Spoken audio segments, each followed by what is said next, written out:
दिल्ली पहुंच रहे हैं शरद पवार भी, ये इस वक्त की बड़ी खबर। तो सभी दिल्ली पहुंच रहे हैं। दिल्ली में अब इस वक्त राजनीति का केंद्र है। पवार के साथ सुप्रिया सुले भी दिल्ली के लिए रवाना हो गई हैं।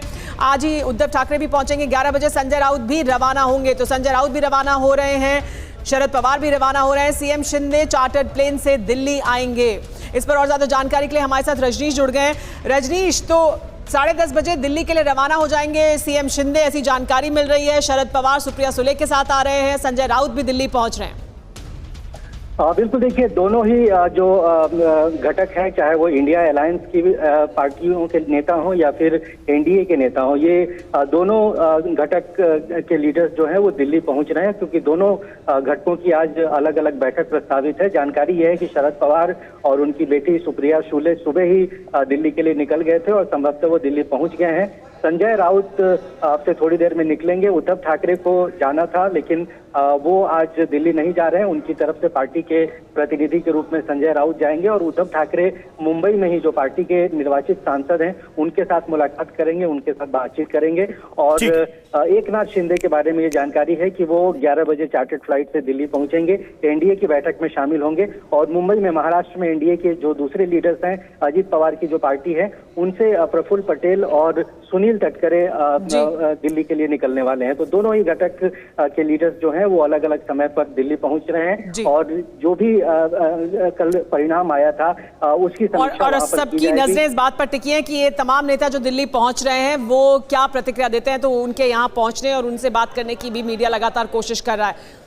लेकिन जयशंकर जी, बड़ा सवाल जो मैं आपसे पूछ रही थी कि नीतीश कुमार की राजनीति को देखते हुए आप क्या उम्मीद करते हैं कि वो एनडीए के भीतर भी अपने लिए और ज्यादा भूमिका चाहेंगे या वो बिहार तक ही अपने आप को सीमित रखना चाहेंगे? क्या उनकी राजनीति के तहत आपको लगता है कि उनका अगला कदम हो सकता है? देखिए, उनकी राजनीतिक सौदेबाजी तो मजबूत हुई है। अब अतीत के अनुभव अलग अलग ढंग के रहे हैं। आमतौर पर क्षेत्रीय दलों के लोग दिल्ली में अपने मंत्री नहीं बनाते हैं। बनाने से उनको लगता है कि वो पैरेलल एक सत्ता खड़ी हो जाएगी और हाथ नाप करेगा केंद्र के साथ में, जैसा नीतीश के साथ हुआ था। आरसीपी सिंह को उन्होंने मंत्री बनाया, पता लगा उनका ऐसा हुआ, अनुभव बहुत खराब रहा, उनको निकालना भी पड़ा पार्टी से। तो या तो यह है कि कोई बड़ी बार्गेनिंग हो जिसमें नीतीश कुमार खुद यहाँ उप प्रधानमंत्री या कुछ उस ढंग का लेकर के आ जाएं और उनके साथ 2-3 और मंत्री बने, तब तो बात समझ में आती है। अन्यथा तो मुझे नहीं लगता है कि वो इसमें शामिल होना चाहेंगे सरकार में। किसी और के सहारे नहीं करेंगे कि किसी और को ये दिया। ये आपने बड़ी बात कही। समीर सर, क्या प्रधानमंत्री बनने का ऑफर इंडिया गठबंधन के सभी घटक दल नीतीश कुमार को दे सकते हैं? मतलब मैं ये अधिकतम करके ये प्रश्न कर रहा हूं आपसे, इसकी क्या कहीं कोई गुंजाइश है? देखिए, मुझसे पूछा है ना? जी जी। देखिए रवि जी, ना नोमन तेल होगा ना राधा नाचेगी। आप देख लीजिए, भारतीय जनता पार्टी के पास 20 से ज्यादा सांसद है सरकार बनाने के लिए इस समय, और 38 सांसद चाहिए इंडिया गठबंधन को सांसद बनाने के लिए। नीतीश कुमार 12 सांसदों के साथ आ जाएंगे तब भी इंडिया गठबंधन सरकार नहीं बना सकता।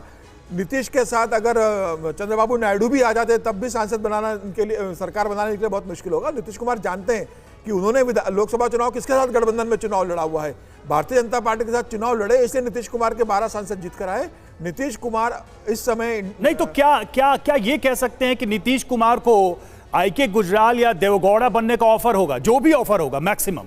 सर, अगर नीतीश कुमार को कह दिया जाए कि आपको प्रधानमंत्री बना रहे हैं, लेकिन आपको 272 सांसद तो चाहिए ना बहुमत के लिए, नीतीश कुमार तैयार हो जाएंगे क्या? इंडिया गठबंधन के पास 272 सांसद का आंकड़ा है क्या नीतीश कुमार को लेकर? वो नहीं है। वो चिराग पासवान को भी ले ले, नीतीश कुमार को भी ले ले और इसको भी ले ले, अपने आंध्र प्रदेश के चंद्रबाबू नायडू को, उसके बाद उनके पास बहुमत नहीं हो रहा है। 38 सांसद कहां से लाएंगे ये? मुझे लग रहा है कि गठबंधन के अंदर एनडीए के पास पूर्ण बहुमत पहले से बैठा हुआ है। 292 सांसद उनके साथ है, 272 सरकार बनाने के लिए लगते हैं। बहुत कंफर्टेबल मेजोरिटी में एनडीए है, प्रधानमंत्री मोदी सरकार बनाएंगे। किसी भी गणित से आप ऊपर नीचे उल्टा सील्टा कुछ भी गणित कर ले, इंडिया गठबंधन के पास बहुमत नहीं है। प्रधानमंत्री मोदी तीसरी बार शपथ ग्रहण करने जा रहे हैं। ये नीतीश कुमार भी जानते हैं, ये चंद्रबाबू नायडू भी जानते हैं और ये चिराग पासवान भी जानते हैं। इस कारण वो ऐसी कोई रिस्क नहीं लेंगे कि वो चले भी जाएं, बिहार की सत्ता भी गंवा दे और प्रधानमंत्री भी नहीं बन पाए। बिहार में उन्हें सरकार चलाना है। ये बात सही है कि नीतीश कुमार जी। और चंद्रबाबू जिस तरह की राजनीति करते, तो आपके मुताबिक ये सारी आप कर सकते हैं, मंथन कर सकते हैं, लेकिन संख्या बल होना चाहिए और वो आपके पास सबको शामिल करने के बाद भी कम पड़ रहा है, आपको उसके बावजूद और चाहिए। जयशंकर जी, बहुत संक्षेप में सर, समय नहीं। संख्या बल की जहां तक बात है, अगर नीतीश और चंद्रबाबू नायडू पलट जाते हैं, हालांकि आज के सिनेरियो में उम्मीद कम दिखाई देती है, अगर पलट जाते हैं तो आप एक चीज देखिए, जो अदर्स हैं, अदर्स में अधिकतम तो इंडिया अलायंस के ही लोग हैं। अब पप्पू यादव हैं, वो क्या एनडीए में जाएंगे? या चंद्रशेखर रावण जो हैं उत्तर प्रदेश के, क्या एनडीए में जाएंगे? हनुमान बेनीवाल जो बाप पार्टी के जो राजस्थान में जीते वो, या रविंद्र भाटी, ये सारे के सारे आंकड़े बढ़ गए। भाटी तो हार गए, भाटी हार गए। हाँ, बेनीवाल ऑलरेडी कांग्रेस के गठबंधन में जीते, वो शामिल हो चुके हैं। ठीक है, लेकिन अब संख्या बल उसके बावजूद कम है और यहां दूसरी तरफ संख्या बल पूरा है, लेकिन कोशिश और मंथन जारी है। इंडिया गठबंधन की तरफ से तमाम संकेत दिए जा रहे हैं कि कैसे वो बना सकते हैं और इसकी गुंजाइश वो जरूर तलाशेंगे। लेकिन हम आपको रिपोर्ट कार्ड भी दिखा रहे हैं, देखिए लगातार हम आपको ये आंकड़ा दिखा रहे हैं कि किस तरह के जो नतीजा है उनका क्या असर दिखाई दिया। लेकिन सिद्धार्थ हमारे साथ मौजूद है। सिद्धार्थ, बड़ा सवाल ये कि ये जो कोशिश है इंडिया गठबंधन उसको लेकर लगातार अभी भी कोशिश कर रहा है। देखिए, सबकी तरफ से जो बयान आ रहा है वो इस संभावना को ख़त्म नहीं कर रहे हैं। वो कह रहे हैं कि हम बात करेंगे, और आपके जो एलाइज अब हैं, जिन पर आप निर्भर हैं, पिछले 10 साल के दौरान आपको ये ज़रूरत नहीं पड़ी, आप उन्हें साथ लेकर चल रहे थे, लेकिन क्या अब आपको लगता है कि वो और ज़्यादा हिस्सा मांगेंगे? क्या इसमें और ज़्यादा आपको भूमिका उनकी बढ़ानी पड़ेगी? क्या जो रूप जिस तरह से चल रही थी सरकार अब तक, उसमें कोई बदलाव आएगा? देखिए, दो प्रश्न आपने पूछे हैं। पहली बात तो इंडिया अलायंस कितनी भी कोशिश कर ले, उनके पास मैंडेट नहीं है, नंबर्स नहीं है। जनता ने मोदी की गारंटी पर और आदरणीय प्रधानमंत्री पर विश्वास जताया है। हम सिर्फ लोकसभा में इतना बड़ा मैंडेट नहीं लेकर आए, हम उड़ीसा में भी अपनी सरकार बना पाए हैं बिल्कुल क्लीन स्वीप करके। हम तेलंगाना में भी बढ़े हैं, हम आंध्रा में भी बढ़े हैं, हमने अरुणाचल में भी सरकार बनाई है।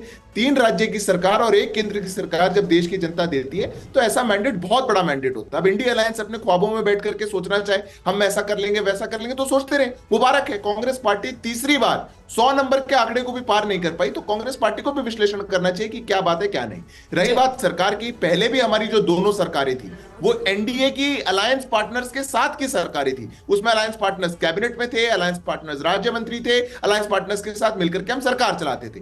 ऐसी ही एक सरकार हमें फिर से बनानी है। नहीं, लेकिन सिद्धार्थ, तस्वीर तो बदलेगी, क्योंकि तब आपके पास अपने दम पर पूर्ण बहुमत था।